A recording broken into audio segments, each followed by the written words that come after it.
Eu quero pedir para que os irmãos abram a Bíblia no Salmo 19. Eu vou considerar hoje aqui, falando sobre a suficiência das Escrituras, só o verso 7 a 9, mas eu vou ler o Salmo todo, para que você tenha uma noção mais clara do que vamos falar nesta manhã. Quanto tempo eu tenho aqui? 4 horas, 5 horas, 6 horas? Quanto tempo? Até meia-noite? 3 horas da tarde? Acabando, tá bom? 6? Então, tranquilo. Não precisa correr, então. Tranquilo.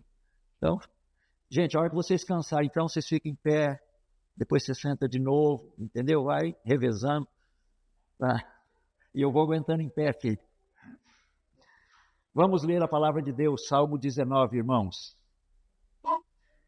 A palavra diz assim: os céus proclamam a glória de Deus, e o firmamento anuncia as obras das suas mãos. Um dia discursa a outro dia, e uma noite revela conhecimento a outra noite. Não há linguagem, nem há palavras, e deles não se ouve nenhum som. No entanto, por toda a terra se faz ouvir a sua voz, e as suas palavras até aos confins do mundo. Aí pôs uma tenda para o sol, o qual, como o noivo que sai dos seus aposentos, se regozija como herói a percorrer o seu caminho. Principia numa extremidade dos céus, e até a outra vai a seu percurso, e nada refoge ao seu calor. A lei do Senhor é perfeita, e restaura a alma. O testemunho do Senhor é fiel, e dá sabedoria aos simples. Os preceitos do Senhor são retos, e alegram o coração. O mandamento do Senhor é puro, e ilumina os olhos. O temor do Senhor é límpido e permanece para sempre. Os juízos do Senhor são verdadeiros e todos igualmente justos. São mais desejáveis do que ouro, mais do que ouro puro, ouro depurado. E são mais doces do que o mel e o destilar dos favos. Além disso, por ele se admoesta o teu servo, em os guardar a grande recompensa. Quem há que possa discernir as próprias faltas? Absolve-me das que me são ocultas. Também da soberba guarda o teu servo, que ela não me domine. Então serei irrepreensível e ficarei livre de grande transgressão. As palavras dos meus lábios e o meditar do meu coração sejam agradáveis na tua presença, Senhor, rocha minha e redentor meu. Amém. Vamos orar, irmãos, curva sua cabeça. Oremos. Pai celestial, queremos te agradecer pela palavra desta hora. Queremos te agradecer pela existência desta igreja aqui em Cambará. Queremos agradecer, ó Deus, por este novo local, quando se inicia hoje esse trabalho para a tua glória. Nós te louvamos pela vida desses irmãos, por estarmos juntos, por poder conhecê-los e caminharmos juntos de acordo com os princípios da tua palavra. Nós rogamos que o Senhor os abençoe neste local e que eles possam ser frutíferos aqui e que o Evangelho se espalhe nesta cidade. Porque a palavra do apóstolo Paulo diz: eu não me envergonho do Evangelho, porque ele é o poder de Deus para a salvação de todo aquele que crê. Nós te agradecemos, ó Deus, porque temos a certeza de que há poder na tua palavra. Nós te louvamos porque é a tua palavra que transforma corações.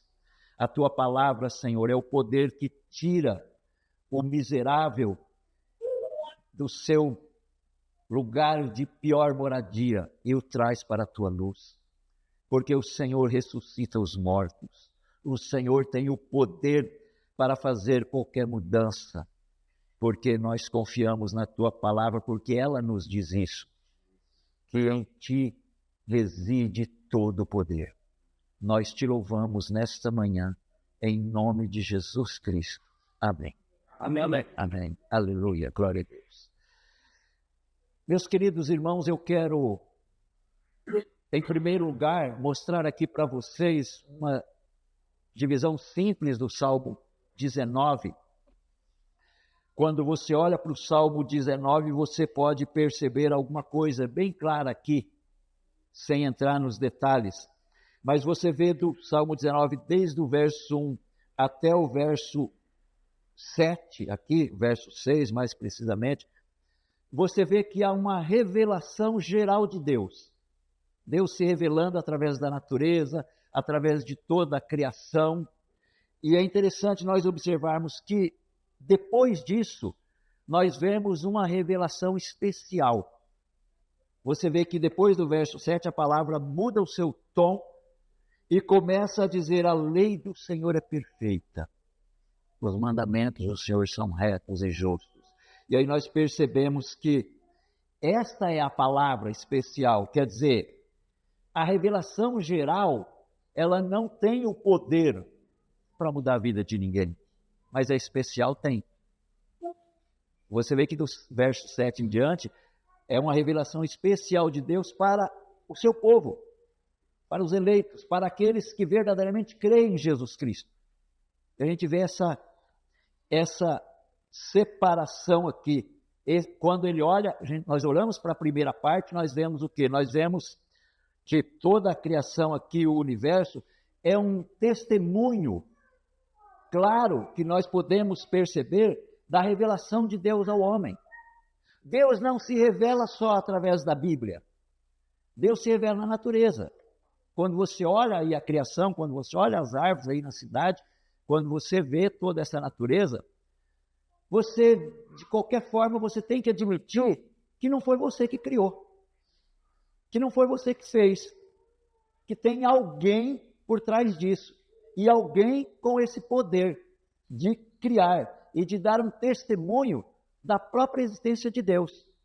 Quando você olha a criação, você fica tentando imaginar que poder tem Deus. Eu tive esses dias olhando lá na minha cidade, eu parei próximo a um eucalipto, né?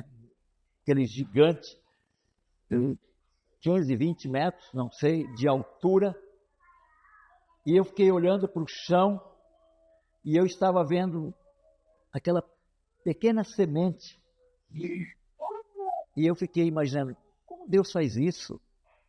Né? Aí você pega um machado e não consegue cortar o negócio. E daquela semente, Deus faz isso. Você olha aquela árvore, você olha aquele gigante, e você olha tudo que está aí. Imagine no ar que você respira. Como é que você explica? Você fala, não sei, está aí, né? E é tão importante que você percebe que se tirar de você um minuto, né? Você já está quase em óbito. Irmãos, e às vezes nós não damos valor à natureza, às vezes nós não cuidamos do meio ambiente, às vezes nós esquecemos que tudo isso é uma criação do Deus que você diz que serve.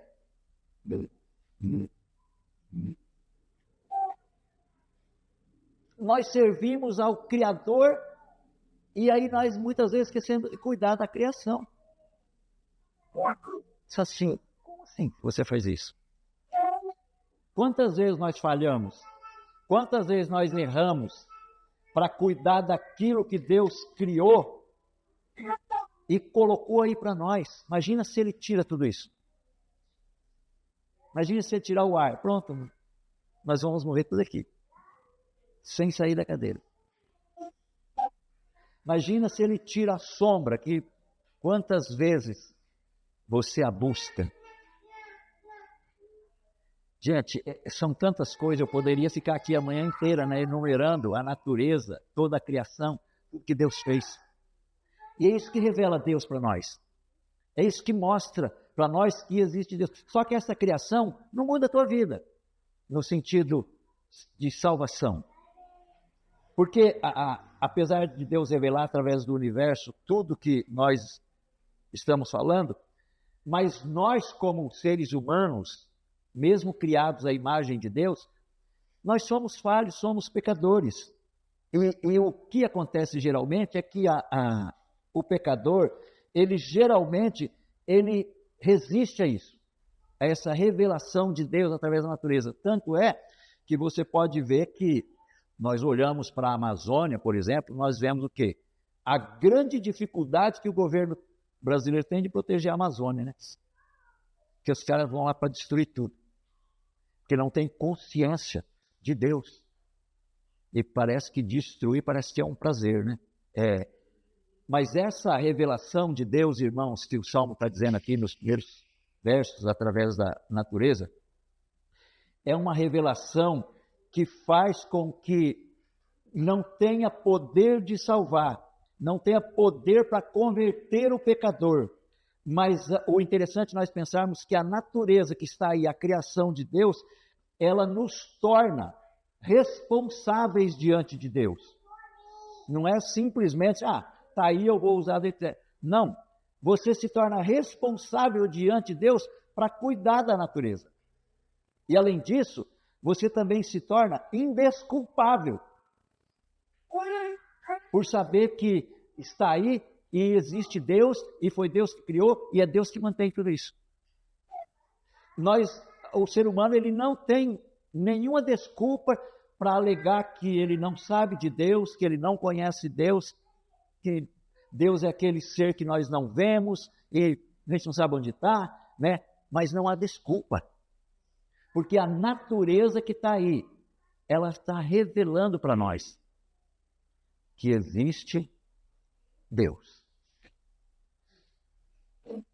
Mas o ser humano faz o quê? Ele resiste contra isso.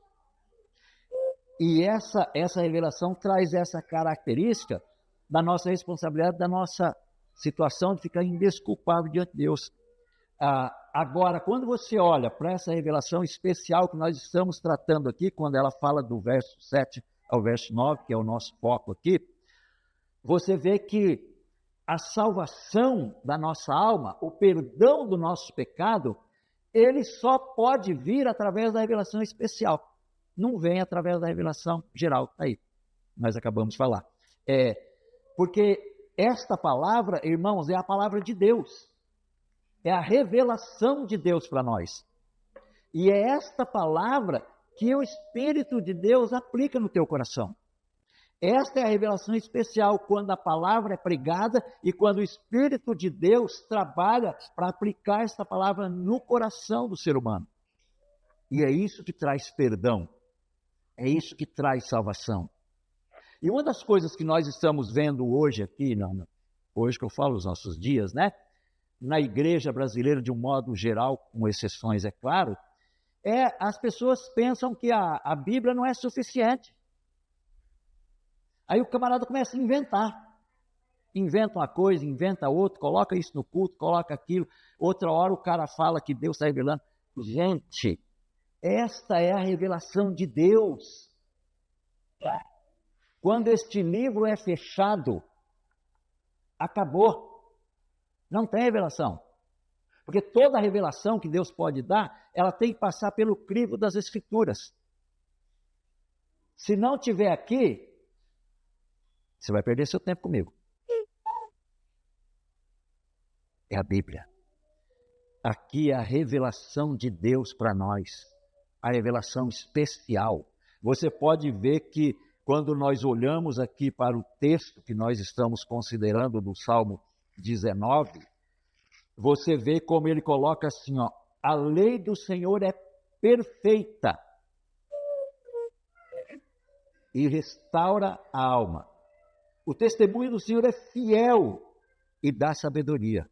Os preceitos de Deus são retos, alegra o coração. O mandamento do Senhor é puro, ilumina os teus olhos. O temor do Senhor é límpido e permanece para sempre. Os juízos do Senhor são verdadeiros.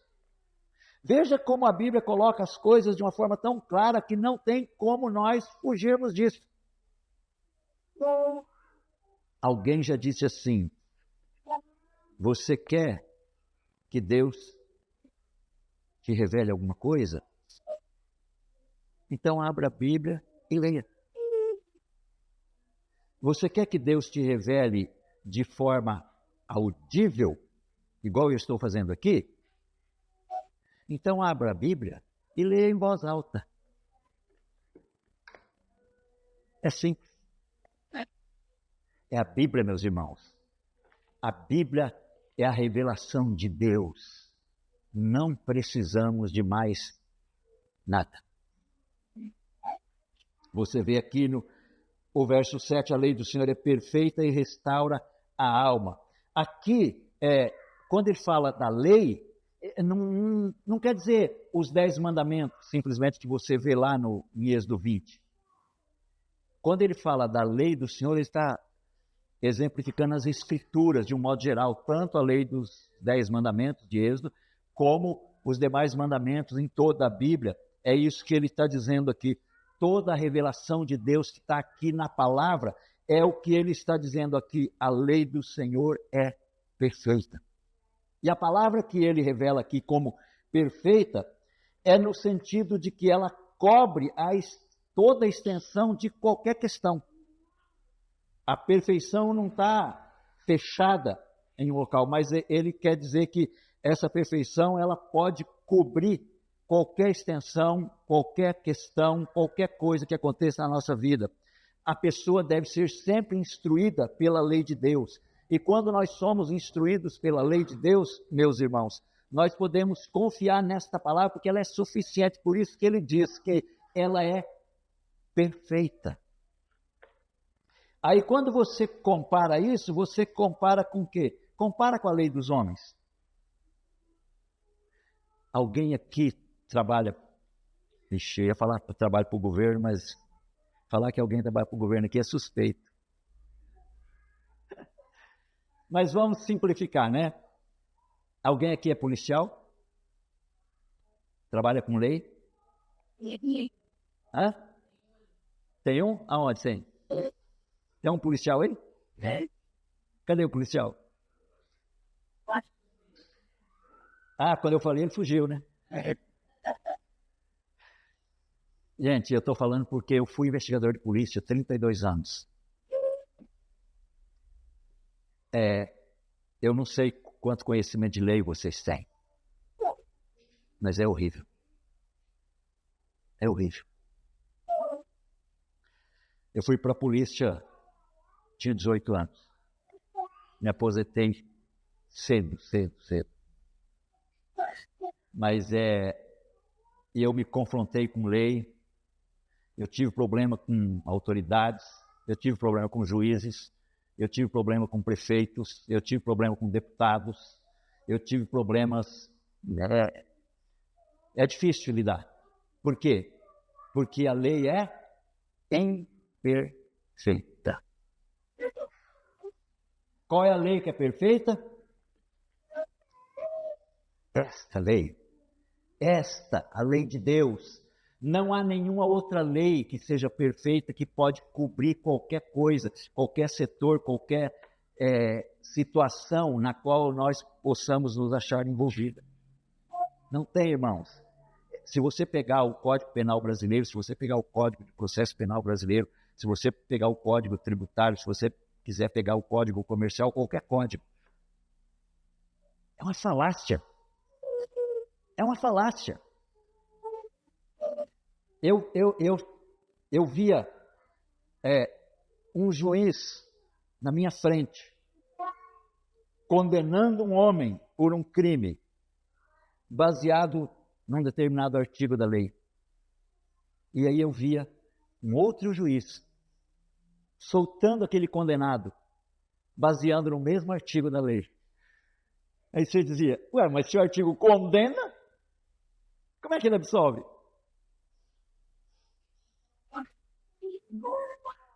Você sabia que um juiz goza do direito de interpretar o código do jeito que ele achar que é? Se ele achar que está dizendo aquilo, está dizendo aquilo. Uma vez eu fiz uma prisão de um homem, um ladrão de caminhão, e quando chegou na hora do juiz julgar, eu sabia que o advogado tinha colocado um talão de luz no meio do processo, e era falso. O sujeito morava no Mato Grosso e o talão de luz dizia que ele morava em Cambé. Eu falei para o juiz, doutor, isso aí está errado. Esse documento é falso. Foi eu que fiz todo o procedimento de investigação. Ele falou, mas está aqui no processo. Eu falei, doutor, é falso. O advogado está fazendo isso para tirar o cliente. O senhor manda verificar lá esse local que está aí, que esse local não existe. Eu falei, o senhor é o juiz. O senhor pede um exame grafotécnico desse talão de luz, que o senhor vai ver que ele é falso, não existe na Copel. Mas você acha que a palavra de um simples investigador como juiz vai funcionar? Não, ele mandou o cara embora. Um documento falso. E eu tentando convencer o juiz de que o documento é falso. Ele julgou do jeito dele. Absolveu o sujeito, mandou embora. E o cara foi roubar caminhão. Gente, eu poderia contar aqui o dia inteiro. Porque a lei perfeita é esta. Ou esta é imperfeita. Por que a lei brasileira, ou em qualquer lugar que você queira pegar no mundo, é imperfeita? Porque nós somos imperfeitos. Tudo que nós fazemos tem um grau de imperfeição. Nós falhamos. Por mais que nós queiramos fazer a coisa certa, por mais que nós queiramos acertar 100%, falhamos. Vou te dar um exemplo claro. Quantas vezes na tua vida você já olhou para trás em alguma coisa que você fez e você está dizendo, eu não faria mais daquele jeito. Ou eu não faria o que eu fiz. Então, por que você fez na época? Porque você achava que estava certo, não é? Você tinha certeza que era daquele jeito que tinha que tomar a decisão. Você tomou. E agora você olha para trás e diz, se eu tivesse a maturidade que eu tenho hoje, eu não faria mais. Mas você fez. Então, por que você errou naquela época? Nós somos imperfeitos. Por isso que nós precisamos da suficiência das Escrituras, porque ela é uma lei perfeita. E é isso que a palavra de Deus diz. E ela diz mais aqui, ela diz assim, que ela, por ser perfeita, ela restaura a alma. Está aí no verso 7. Gente, é interessante. Isso não quer dizer que a lei em si, né, vai restaurar a alma. A lei não pode salvar, pelo contrário, ela condena o pecador. Aí você diz, mas como é que ele está dizendo que a lei do Senhor é perfeita e ela restaura a alma? Mas não quer dizer que o mandamento em si restaura, porque quando você olha a carta aos Romanos, quando você olha os locais na Bíblia, você percebe que a palavra de Deus diz sobre a lei. Por que a lei em si não pode restaurar minha alma? Porque eu não posso cumprir a lei. Algum de vocês cumpre a lei de Deus aqui? Vamos pegar os 10 mandamentos. Você cumpre? Não. Eu cumpro? Não. Nós somos impotentes para isso. Nós somos incapazes para cumprir rigorosamente os mandamentos. Por exemplo, vou pegar um só, para dizer assim, honra teu pai e tua mãe. Quantas vezes você já desonrou teu pai e tua mãe? Você já quebrou, né? Não matarás. Olha. Aí você diz, não, espera aí, pastor. Agora o senhor foi longe demais, eu nunca matei ninguém, não. Eu fiz esse teste recentemente na minha igreja. Já matou alguém, irmão? Levanta a mão aí. Ninguém levantava. Levanta a mão aí, irmão. Você nunca matou ninguém? Aí eu disse assim, bom, já que vocês não têm coragem, eu tenho. O senhor já matou? Já matei um monte. Como assim, pastor? Esse cara é meio doido da cabeça. Aí eu disse assim, é que você está pensando numa carabina, num revólver, numa faca, mas eu estou pensando numa língua.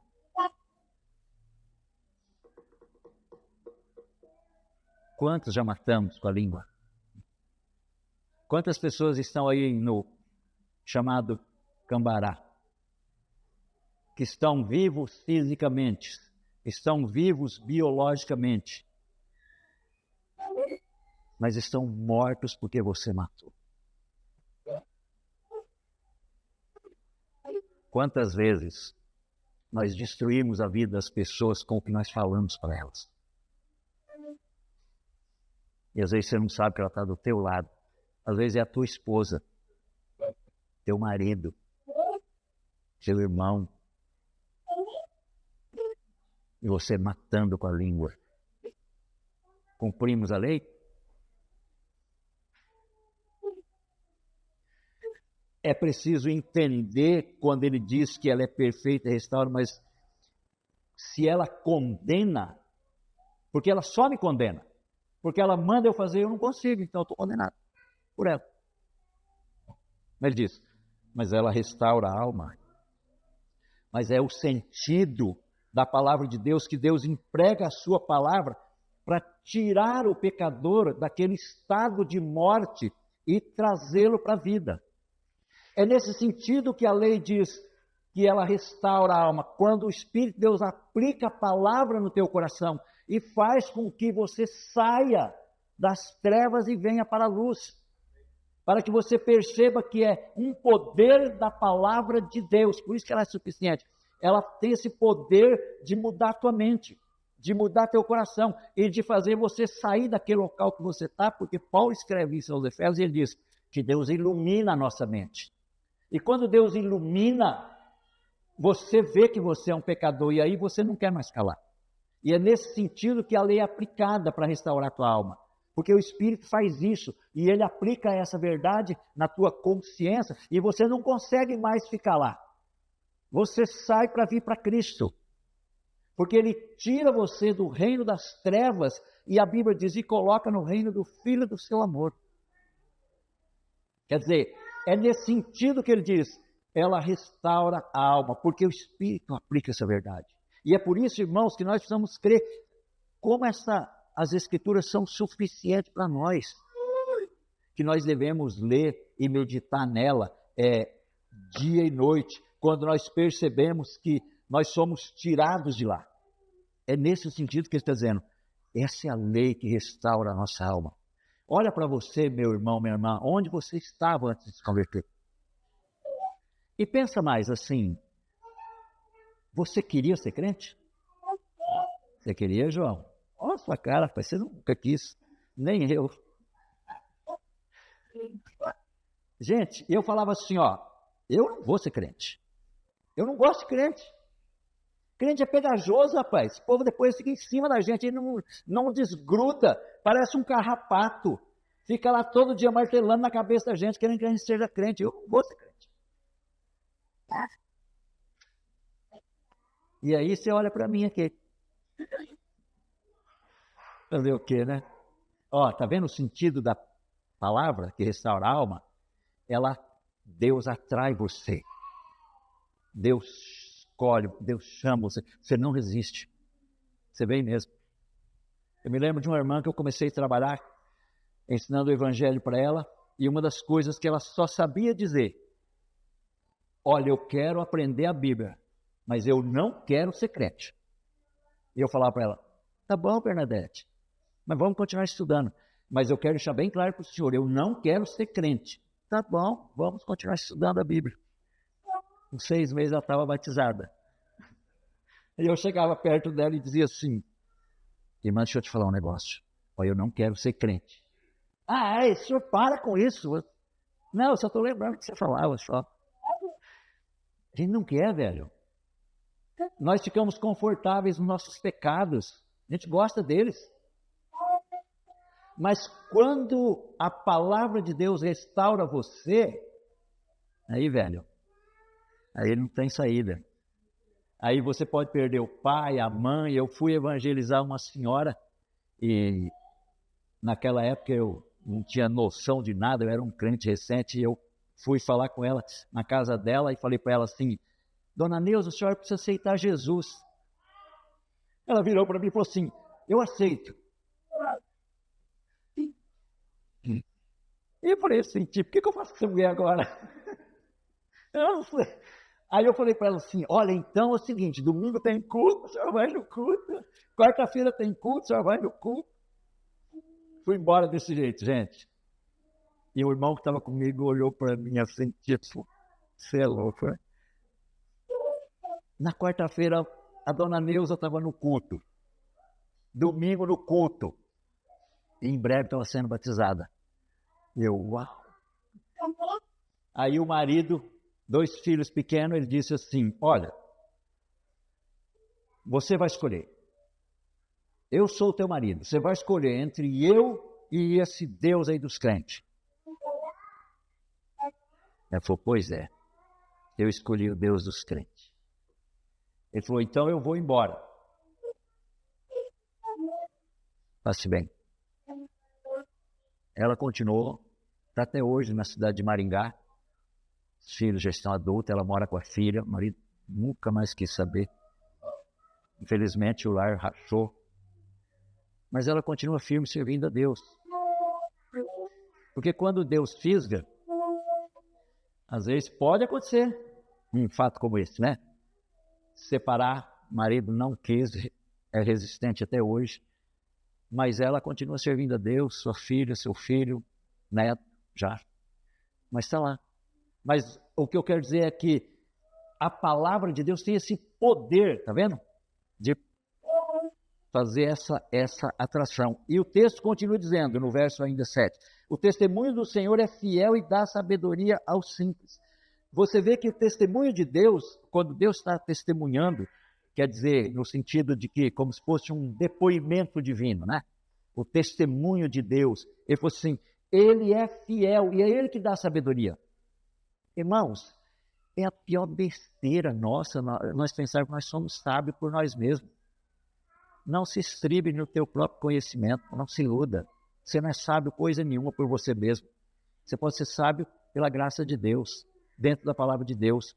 Porque é o testemunho do Senhor que é fiel e dá sabedoria aos simples. A gente fica pensando que nós somos sabidos, nós somos melhor que o irmão, nós somos mais inteligentes, eu tenho uma faculdade, eu sou isso, eu sou aquilo. Nada. Nós somos irmãos e Jesus Cristo é o cabeça e pronto. A palavra de Deus é suficiente. Nós não precisamos mais nada. Hoje a igreja está inventando tudo quanto é coisa para segurar as pessoas. Meus queridos irmãos, é o evangelho que segura.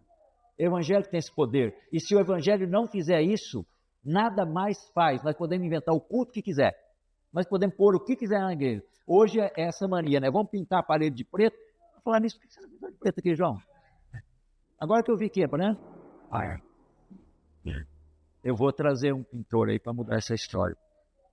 A gente pinta de preto, aí a gente enche de luz colorida, tudo rodando, aí a gente põe dança, põe não sei o quê, põe... Gente, enche. Enche. Agora a minha pergunta é, enche de quê?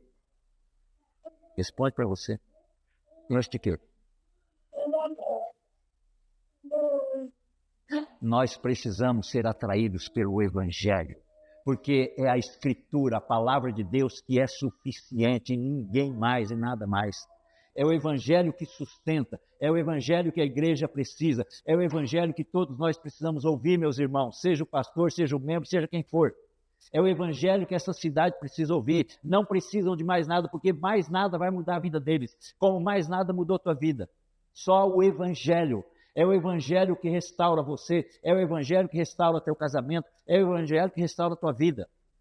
Eu fui um cara que quando eu me converti, eu estava separado da minha esposa e dos meus filhos, e aliás eu não queria nem saber deles.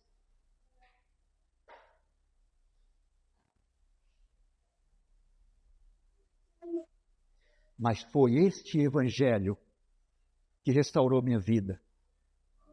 Foi este Evangelho que restaurou meu casamento. Foi este Evangelho que restaurou a minha família. Foi este Evangelho. Nada mais. Eu acreditei nisso aqui. Que isso aqui era a revelação de Deus. E é por isso que eu estou com a minha esposa. Eu estava separado e amasiado. Mas foi esta palavra. Aqui está o poder de Deus. pode restaurar casamento, pode restaurar. Nós precisamos aprender a dar ouvidos à palavra de Deus, porque ela restaura a alma. Se eu estou com a minha família hoje, e eu vou falar uma coisa para vocês que eu falo lá na igreja. Eu não mereço a esposa e a família que eu tenho. Eu não mereço a esposa, os filhos e os netos que eu tenho. Meus genros, minha nora. Porque quando eu olho para trás, tanta besteira que eu fiz, tanto erro que eu cometi, tanto que eu destruí minha família, tanto que eu magoei minha família, tanta loucura que eu não sei explicar para vocês. Eu fui um cara que a minha família dizia assim, esse cara não tem mais conserto, pode largar para lá. Não adianta. Olha, foi esse livro aqui chamado Bíblia. É isso aqui que restaura, que muda, que transforma. Irmãos, não inventem nada. Preguem o Evangelho. Creiam no Evangelho. Vivam o Evangelho. Não inventem. Tomem essa palavra e preguem a palavra.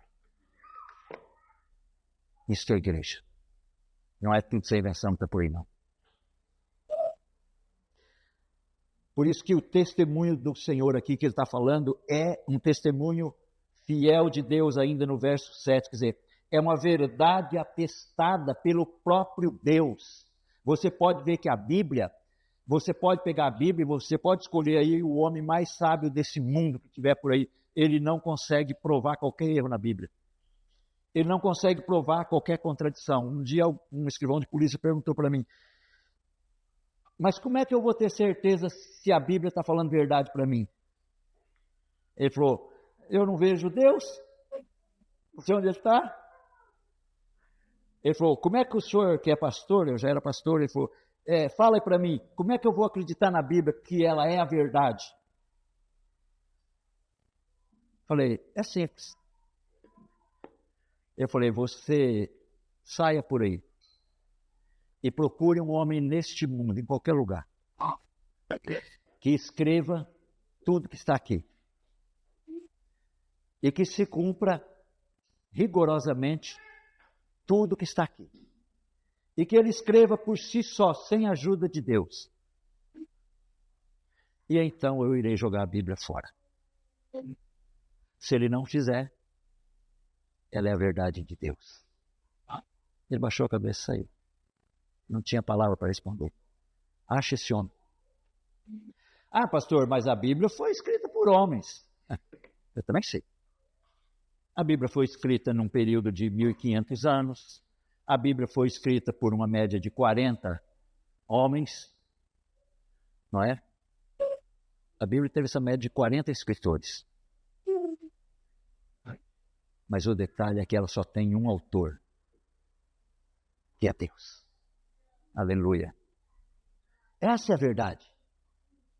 Ninguém consegue competir. Já tentaram destruir a Bíblia há muito tempo.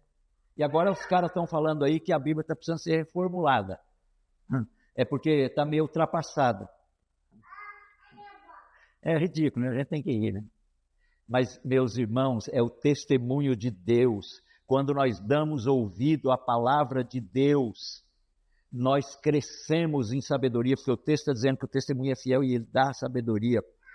É isso que precisa acontecer, nós precisamos crescer na graça de Cristo, crescer no conhecimento da palavra de Deus.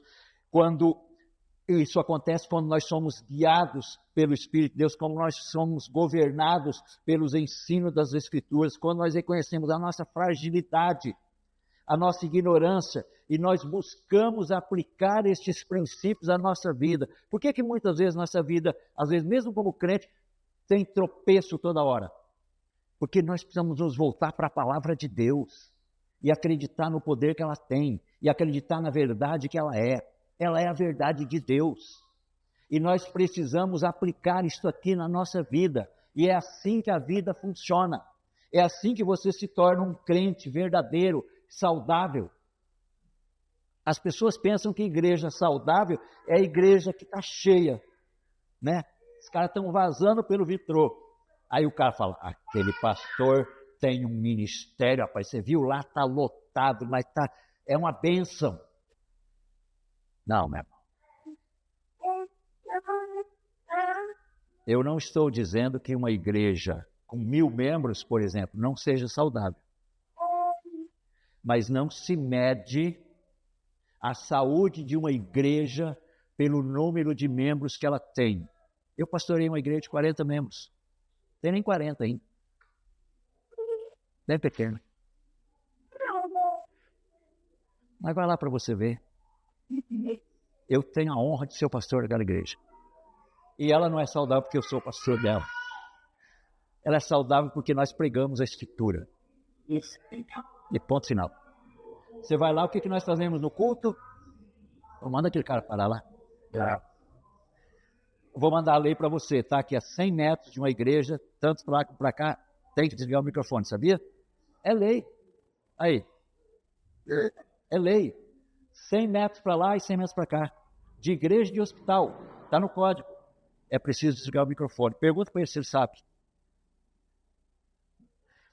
Gente, então não se mede uma igreja pelo número. Você vai no nosso culto lá, nós fazemos o quê? Nós pregamos a Bíblia. Nós oramos a Bíblia. E nós cantamos a Bíblia. E depois nós vamos embora.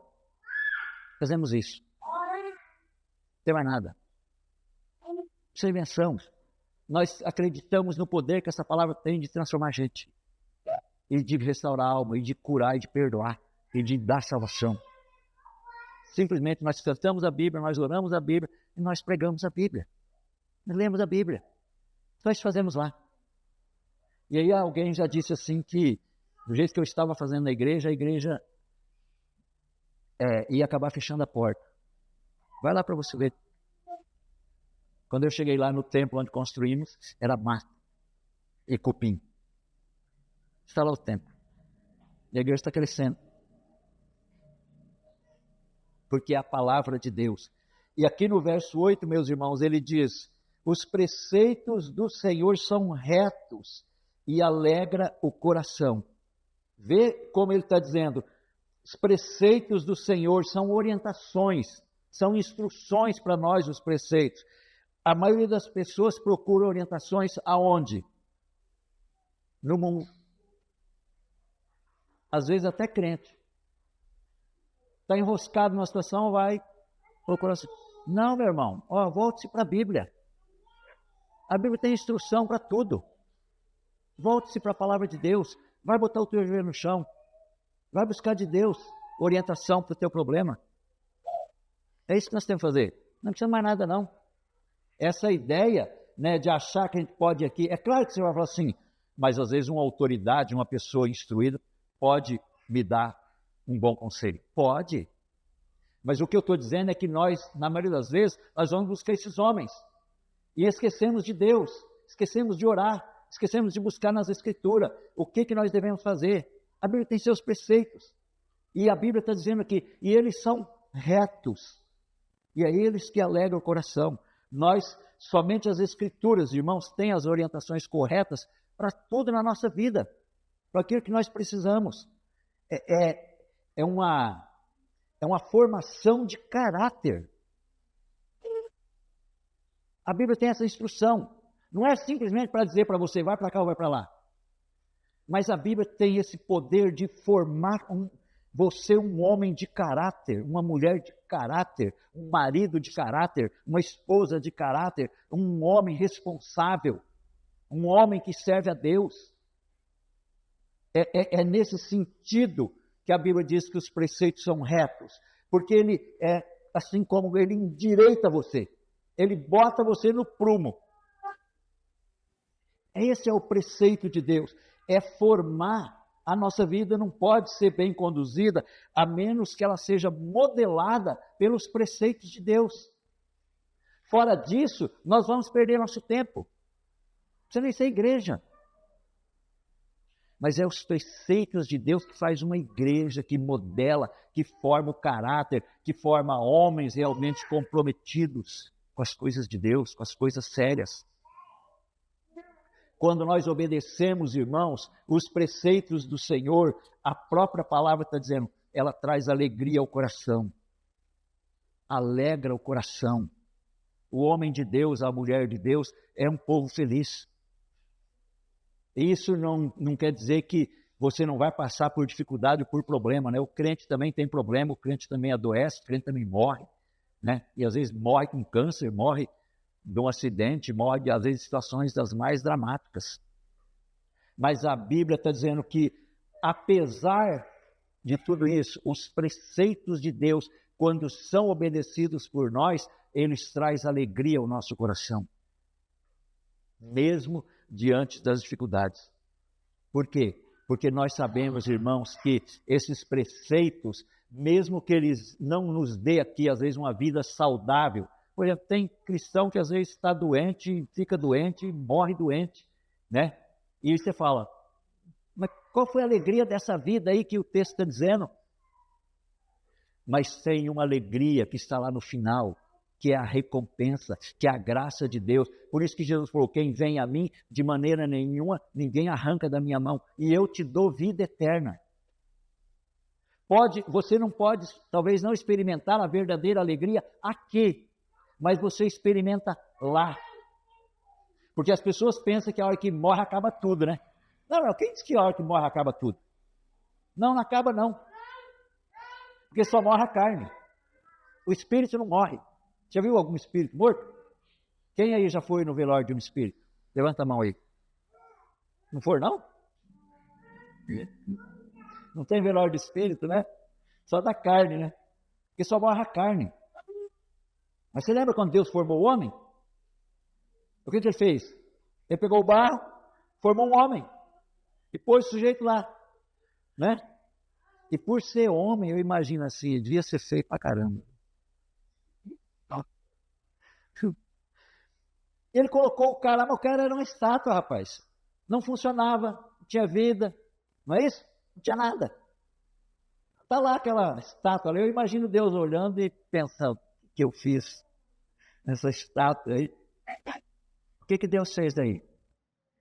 A Bíblia diz que Deus soprou nele o fôlego da vida, e aí ele se tornou alma vivente. Ó, tá vendo o Espírito? Soprou nele o fôlego da vida. Essa parte espiritual, essa parte invisível que nós não vemos no outro, essa é a parte que Deus deu dele. Ele soprou nele o fôlego da vida, ele tornou-se alma vivente. É isto que não morre, porque você não é este corpo. Você é um ser que mora aí neste corpo. E a hora que você deixar esse corpo, você vai continuar vivo. A ideia que a gente tem de que morreu, acabou, é porque a gente fica olhando o corpo lá, né? Ele não vê mais nada, né? Fala, acabou. Aí o Senhor vai lá e enterra o cara, né? E taca a terra em cima e fala, fica aí infeliz. Acabou. Já foi, você já deu um monte de trabalho, agora chega. Mas quem disse que esse cara morreu?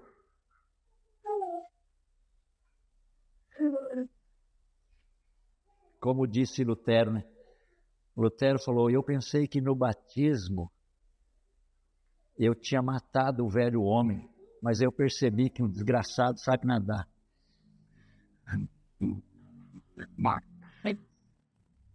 Meteu o braço e saiu, né? Ele falou, e agora o velho homem continua aqui me atormentando. Gente, né, é uma questão assim, se você não gozar de uma vida feliz aqui, como a palavra está dizendo, mas tem uma recompensa eterna para todo aquele que crê em Jesus Cristo. A vida eterna com o Senhor. Eu posso ter uma vida na maior dificuldade aqui, mas a hora que eu deixar esse corpo, a Bíblia diz que nós vamos ser ressuscitados com um corpo glorioso. E lá, aquele corpo não tem mais pecado. O diabo não o domina mais. Porque a Bíblia diz que então nós seremos igual ao Senhor. E Paulo diz, agora nós só vemos ele como se fosse por um espelho, mas depois nós vamos ver face a face. E seremos como ele é. Gente, é glorioso você pensar que quando você olha para a palavra de Deus, quando ela diz isso, que os preceitos do Senhor são retos e eles alegram o coração, ele não está preso no sentido só da vida aqui, mas de uma recompensa eterna. Você olhar para o final e saber, eu posso ter a maior dificuldade na minha vida, mas a hora que eu partir daqui, se eu verdadeiramente creio em Jesus Cristo, eu terei vida eterna. E a Bíblia diz que lá não terá mais lágrima, lá não terá mais choro, lá não terá mais tristeza, mas lá será eternamente a presença de Deus. E alguém me perguntou recentemente, pastor, o que eu vou fazer no céu? Lá não tem serviço, lá não tem obra, lá não tem nada. Será que eu não vou ficar cansado, ficar à toa? Eu disse assim, a hora que você chegar no céu, e você estiver frente a frente com Cristo, em toda a sua glória, você não vai querer nem pensar em serviço. Você vai falar, tá bom aqui, Senhor, posso ficar aqui a eternidade toda. Você vai estar tão deslumbrado, você vai estar tão, que você não vai querer mais nada, meu irmão. Você lembra quando Jesus transfigurou, está lá em Marcos 9, transfigurou diante de Tiago, Pedro e João, no monte lá? Pedro ficou assim, Senhor, peraí, vamos fazer 3 cabanas aqui já vamos ficar aqui, porque o negócio é tão bom. Jesus deve ter olhado para Pedro e falou, Pedro, menos um pouco. Vão descer. Desceu. O que encontraram lá embaixo? Um endemoniado. Chegou lá, os caras estão brigando lá com o fariseu. Jesus falou, o que vocês estão fazendo? Ele falou, esse homem aqui, ó, trouxe o meu filho, mas o senhor não conseguiu expulsar o demônio. Jesus falou, mas essa casta aí não sai, a não ser com jejum e oração. Mas Pedro estava tão maravilhado lá em cima, que quando ele desceu, ele viu o inferno que estava lá embaixo. Né? Porque lá em cima é só glória. É a presença de Deus, meu irmão. Quando você entrar no céu, você não vai pensar em mais nada. Você vai contemplar o Senhor e a face dele, a sua glória será tamanha que você vai ficar ali deslumbrado e você vai esquecer o tempo. Você vai ver como você vai... Nós não temos noção, rapaz, do que é isso. A gente não tem noção, a nossa mente é incapaz para chegar lá. É só que estiver lá presente mesmo. Por isso que nós precisamos olhar o que o texto está dizendo. Isso alegra o coração. O mandamento do Senhor, ele continua dizendo, é puro e ilumina os olhos. Irmãos, as Escrituras, elas não foram escritas para ser uma opção para nós, não. É mandamento. Qualquer coisa que você encontra aqui é um mandamento de Deus para nós. Não é simplesmente para ver se eu quero ou não obedecer, se eu acho que está bom para mim ou não. Não, é um mandamento, é uma ordem. Toda a Escritura é uma ordem. Não é opção. Às vezes nós falamos, eu não posso concordar com esse texto aqui. Deus não escreveu para você concordar. Deus escreveu para você e eu obedecermos. É diferente. Os mandamentos do Senhor é puro, ele ilumina os olhos, quer dizer, é o mandamento que deve ser obedecido, e quando ele é obedecido é que ele faz esse efeito de iluminar os olhos, de nos purificar, porque só os mandamentos do Senhor, por sua pureza, é que pode, irmãos, iluminar. Nada mais ilumina os nossos olhos, nada mais ilumina a nossa mente, senão os mandamentos de Deus. Por isso que os mandamentos de Deus, quando você não obedece, o que acontece? O sujeito que não obedece os mandamentos de Deus, ele vive na cegueira. Os olhos não é iluminado. Você já notou aquela pessoa que, você já evangelizou alguém, e você vai lá e fala do evangelho, fala do evangelho, fala do evangelho, parece que está tão claro para você, né? Mas para ele está lá cego. Você fala para ele assim, olha, você precisa se arrepender do teu pecado, porque você é um pecador, como eu, qualquer outro, e você precisa se arrepender e crer em Jesus Cristo, senão você não terá a salvação da tua alma. Fala isso para ele. Ele olha para você e fala, tá bom, senhor João, legal, gostei da conversa do senhor. Não muda nada, porque está cego, ele está morto. Aí o sujeito vem no púlpito e diz assim: olha, vou fazer um apelo para você. Aceita Jesus. Meu irmão, como é que um morto vai aceitar Jesus? Já viu um morto fazer alguma coisa? Recentemente eu falei na igreja assim: um cavalo morto de fome, você pega uma bacia de milho e coloca bem do lado da boca dele. Qual é a primeira coisa que o cavalo faz? Ele ergue a cabeça. Ele olha o milho. Ele cheira o milho e sabe quanto é tipo de resposta, né? Não, eu disse que o cavalo está morto. Um cavalo morto de fome. Não faz nada. Está morto. Assim é o morto espiritual. Está morto. Você fala do evangelho, parece tão claro para você, mas o olho dele não está iluminado. A mente dele. Ele não entende nada que você está falando. Se o Espírito não iluminar, não quiser isso, ele... Talvez você que está aqui me ouvindo, talvez você é um cristão, mas às vezes, muitas vezes você ouviu o evangelho e não deu bola. E entrou no ouvido, saiu no outro, e você ainda continuava zombando do pregador. Cegueira. Mas a palavra de Deus diz que o mandamento de Deus, ele tira essa cegueira, porque ele ilumina a nossa mente, para nós crermos no evangelho. Por isso que você precisa entender isso. Eu sou um pecador, e eu preciso me arrepender e crer em Jesus Cristo, porque Jesus Cristo é o único que pode me salvar. Falando com uma pessoa e evangelizando uma pessoa, um dia a mulher disse assim para mim: olha, o senhor pode crer em Jesus Cristo, mas eu creio em Maria. Aí você fica assim, né? Tipo, o que eu falo para essa mulher? Eu disse assim: tudo bem, senhora. A senhora crê em Maria, eu creio em Jesus Cristo. Mas eu vou deixar uma pergunta com a senhora. Quem foi que morreu na cruz para salvar os pecadores? Foi Jesus ou Maria? Ela olhou para mim e falei: a senhora não precisa responder para mim. Responde para a senhora mesmo. Quem foi que morreu na cruz? Foi Maria? Ou foi Jesus? Onde é que nós podemos nos livrar dos nossos pecados, se não na cruz? E a cruz é de quem? De Cristo. Foi Maria que morreu lá? Não. Foi o Papa? Não. Foi o pastor? Não. Foi Cristo. Então você precisa crer em Cristo, só nele. Porque ele que foi na cruz para morrer. E foi lá por quê? Por causa dos nossos pecados. Nós precisamos entender que nós matamos Cristo. E Pedro fala isso no seu sermão de Atos 2. Ele falou: vocês mataram o autor da vida. Nós matamos Jesus Cristo porque foram os nossos pecados que o colocaram lá. Nós o matamos. E agora você deve a tua vida a Ele. Nós o colocamos lá. Nós o penduramos lá. Nós pregamos as suas mãos e os seus pés.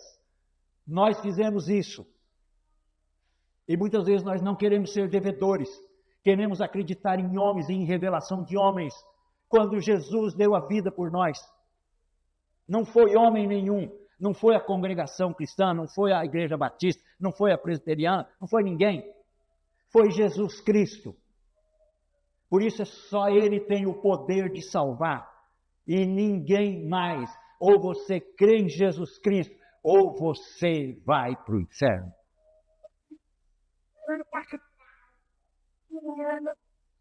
Verso 9. O temor do Senhor é límpido e permanece para sempre, diz a palavra. O temor, irmãos, ele nos exorta a uma obediência reverente a Deus. E até mesmo os cristãos não sabem exatamente o que é temor a Deus. Mas o homem é tão pecador, e mesmo nós como cristãos, muitas vezes nós perdemos o senso do que é isso, do que a queda de Adão fez em nós. Ela nos destruiu. Por isso que nós precisamos ouvir as Escrituras, por isso que nós precisamos crer nas Escrituras, porque é o único modo de nós sairmos desse inferno, da queda. A queda nos matou. O temor de Deus é preciso, por isso que ele fala, o temor é límpido e permanece para sempre. É preciso entender que há dois lados aí. De um lado, o que é o temor de Deus que deve ter no nosso coração? O temor que deve ter em nosso coração, meus queridos irmãos, é um tipo de respeito, ou o respeito em si, pela grandeza de Deus, pela majestade de Deus, pela soberania de Deus em todas as coisas. Essa é a primeira coisa que nós precisamos entender do que é temor a Deus. É eu ser reverente, é eu ser respeitoso, é eu olhar para Deus e entender a grandeza de Deus, o poder de Deus, a majestade de Deus, o domínio que Deus tem sobre tudo e sobre todos. Essa é a primeira parte, mas o temor que ele está falando aqui também existe um outro lado, como uma moeda tem dois lados, irmãos. É o lado de nós temermos no sentido de, se eu quebrar os mandamentos de Deus, se eu for desobediente às Escrituras, a natureza disso, desse meu comportamento, eu vou violar a natureza santa de Deus. Esse é o outro lado. É eu pensar nas consequências que eu posso trazer para a minha alma quando eu desobedeço a Deus. Então, de um lado é você pensar como Deus é grande, como Deus é maravilhoso, soberano sobre tudo e sobre todos. Eu devo obedecer esse Deus. E o outro lado é eu saber assim, se eu falhar com Deus, se eu for desobediente, se eu for teimoso, eu vou sofrer as consequências dessa justiça divina. Porque todo pecado é uma ofensa contra a santidade de Deus. Todo pecado. E não se iluda com essa malignidade do catolicismo, que diz, se você não matar e não roubar, você vai para o céu. Isso é mentira. Isso não está nas Escrituras. Porque nós podemos matar alguém, literalmente falando. Moisés matou. Josué matou, Davi matou, homens de Deus mataram. E o catolicismo quer ensinar que o pecado mortal é matar alguém. Vai ler Bíblia. Pecado mortal, meus irmãos, é a incredulidade, é você não crer em Cristo. Não matar ou não roubar. E quando você mente, o que você está fazendo? Jesus disse assim, eu sou a verdade. Aí você mente. E aí você olha João 8,44. E Jesus fala para os fariseus, vocês são filhos do diabo. Porque ele mente desde o princípio. E ele faz o que é próprio dele, porque ele é mentiroso e pai da mentira. Quando nós mentimos, nós nos fazemos filhos do diabo. Qual a diferença em matar alguém? Qual a diferença em roubar alguma coisa de alguém? Irmãos, não existe pecadão e pecadinho, existe pecado, porque todo pecado é uma ofensa contra a santidade de Deus. E nós precisamos estar atentos a isso, porque a palavra diz, sede santos, porque eu sou santo. E o texto continua aí no verso 9. Os juízos do Senhor são verdadeiros e todos igualmente justos. O Senhor é verdadeiro, só Deus é verdadeiro e o supremo juiz de toda a terra, diz a Bíblia. Todas as suas determinações são verdadeiras, irmãos, e nós não podemos fugir disso.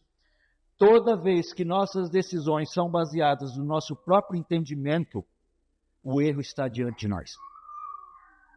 Quando nós seguimos os nossos afazeres, quando nós olhamos para os nossos comportamentos, quando nós olhamos para o que nós estamos fazendo, e eles seguem os padrões divinos, então estamos no caminho certo.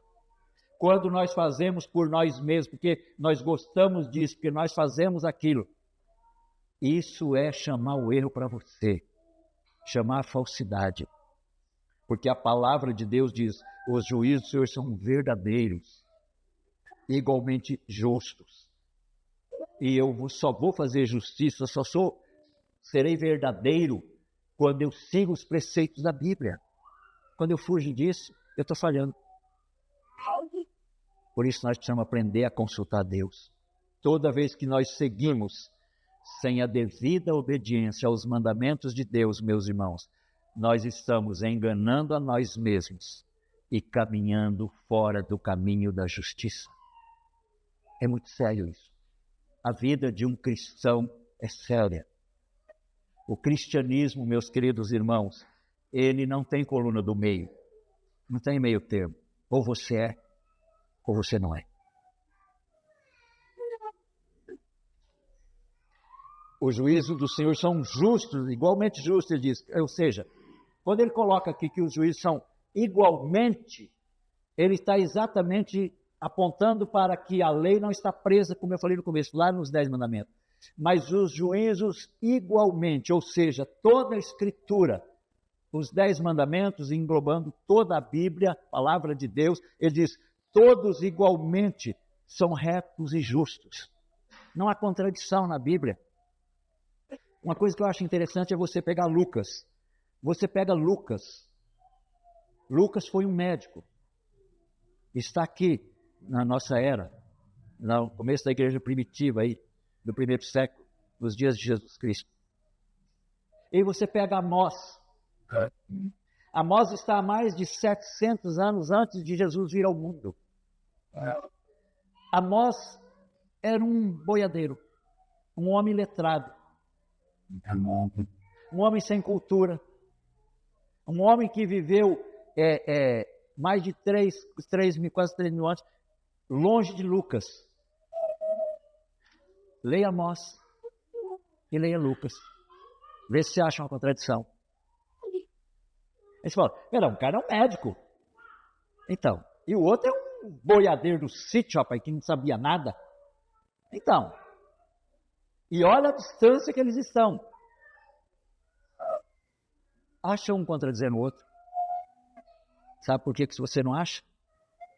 Porque o autor é Deus. Aleluia. As Escrituras. Os juízos retos, todos igualmente justos. Toda a Escritura. Por que Deus falou que, tanto em Deuteronômio como em Apocalipse, ele falou assim que você não está autorizado a tirar nada e nem pôr nada. Você não pode tirar nada, nem acrescentar nada, nem diminuir nada. Por quê? Porque eles são igualmente justos, verdadeiros. Não precisamos de mais nada. Não precisa acrescentar nada. Toda a Escritura está permeada por essa justiça de Deus. Não há nada nas Escrituras, irmãos, que possa trazer dano à nossa alma. Os juízos são retos e verdadeiros. Por isso que fora da Bíblia não há verdade. E quando não há verdade, a vida não se sustenta. É muito sério. Por isso que quando nós olhamos esse texto, nós vemos o que ele está colocando de uma forma que nós não temos escapatória. Deus é Senhor, Ele é verdadeiro, Ele é Rei. A palavra dele é perfeita, é verdadeira, é justa, é reta. Não precisamos de mais nada. E vocês sabem por que as Escrituras são suficientes, que é o meu tema de hoje? Por que as Escrituras são suficientes para nós? Porque é a palavra de Deus. Foi Deus que falou. Foi Deus que disse isso aqui. Essa Escritura está fechada. Não há mais nada para colocar. Deus não precisa revelar mais nada para nós do que seja suficiente para a nossa salvação. Ela é a palavra do Senhor, por isso que ela é suficiente. Não precisa mais nada. Por isso, irmãos, que aqui no verso 10, ele diz, são mais desejáveis do que ouro, mais do que muito ouro depurado, e são mais doces do que o mel e o destilar dos favos. Aleluia. Vê? Ele está dizendo assim, olha, essa palavra deve ser mais desejável por nós do que uma barra de ouro. Ouro puro. Não está falando de qualquer ouro. ouro depurado, é o ouro puro, 100%. Ele falou, isso aqui deve ser por nós desejado mais do que ouro. Porque isso aqui vale mais do que ouro. O ouro salva a tua alma? Não. O ouro perdoa os teus pecados? Não. O ouro muda teu coração? Não. O ouro faz a tua vida melhorar? Pode melhorar financeiramente, né? Mas depois você vai para o buraco, ouro e tudo. Mas esta palavra faz. A palavra de Deus. Por isso que a Escritura é suficiente. Ela é mais desejável do que isso. Por isso, meus queridos irmãos, eu vou encerrar dizendo a vocês, preguem a palavra, pois ela é o poder salvador para todo aquele que crê. Preguem a palavra, leiam a palavra, estudem a palavra, ensinem a palavra, vivam da palavra, apliquem a palavra às vossas vidas e vocês serão uma igreja saudável. E a grande diferença, irmãos, para o mundo, as pessoas pensam que a igreja que atrai o mundo é a igreja, o templo cheio. Não. Porque muitos que estão nos templos, infelizmente, eles são santos aqui dentro, mas são os demônios lá fora. É santo no domingo e o diabo durante a semana. Muitos deles. O que faz a diferença para a igreja atrair esta cidade, meus irmãos, é uma vida de santidade em vocês. Porque é a santidade que faz a diferença. É abandonar o pecado, é servir a Deus, é ser fiel, é ser íntegro, é ser um bom marido, é ser um bom pai, é ser uma boa esposa, um bom filho, um bom patrão, um bom empregado. É nós darmos testemunho de que somos de Cristo e quem governa a nossa vida é Cristo. E é isso que atrai. O que atrai a igreja de hoje, acha que atraiu o mundo, é você ser igual ao mundo. Um dia eu fui evangelizar um rapaz e ele falando, ele falou assim, aí chegou um outro que disse que era crente, ele disse assim, mas eu tenho que me fazer de hippie para ganhar o hippie. Isso é interessante. E eu gosto sempre da corda, né? Aí depois eu puxo. Falei, é mesmo? Interessante, né? Se fazer de hippie, daí eu fico igual o hippie, né? Daí eu ganho o hippie. Aí eu falei para ele assim, viu? Então responde uma coisa para mim. Eu estou evangelizando um ladrão. Como é que eu faço daí?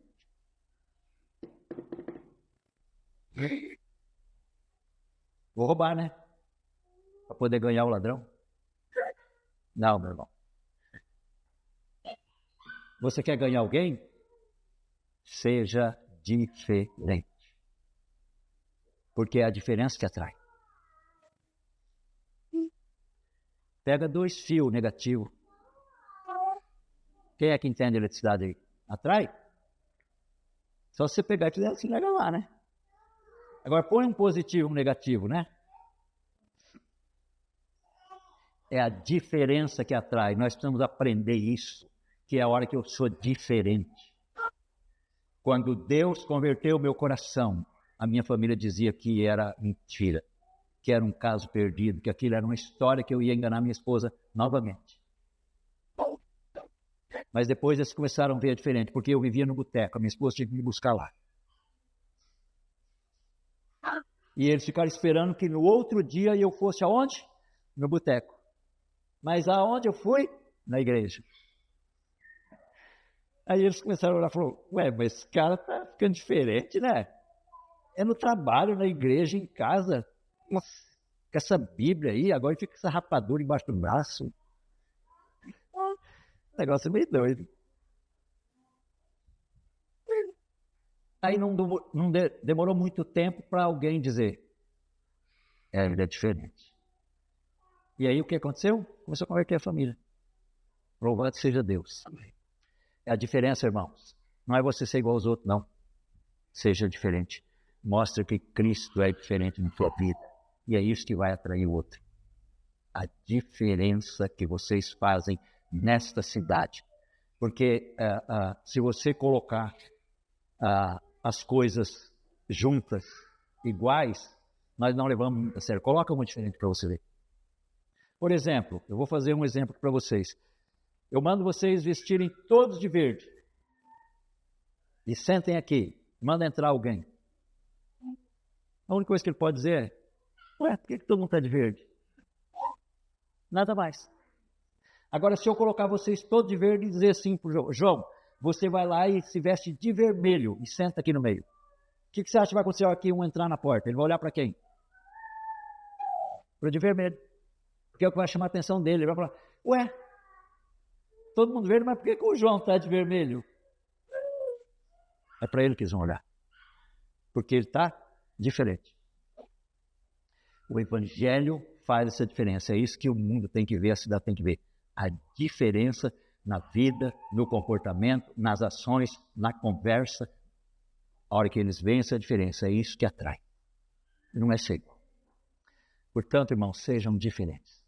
Eu estou orando por vocês e eu quero dizer que em Cambé tem uma igreja orando por vocês. Lembrem-se disso. E Deus os abençoe. Amém. Glória a Deus.